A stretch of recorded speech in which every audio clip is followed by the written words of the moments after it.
Owner వాళ్ళు వద్దన్నారు.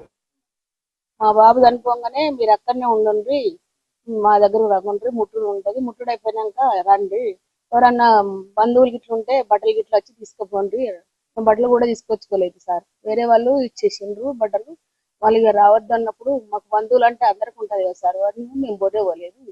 ఆయన పోకపోయినా కానీ వాళ్ళు వచ్చి మరి చూడలేదు, రాలేదు.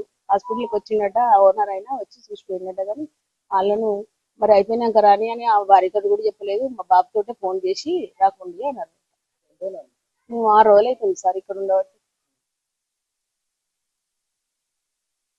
కార్యక్రమం అయిపోయేదాకా ఇక్కడనే ఉంటాం, కానీ ఉండే పరిస్థితి అంతా రాత్రి అయితే ఉండలేకుండా అయిపోతుంది సార్. పిల్లలు పట్టుకొని భయపడుతున్నారు. కుక్కలు ఇట్లా మాకు బట్టలు లేకుండా కానీ వేరే వాళ్ళు తెచ్చి ఇచ్చేయండి సార్.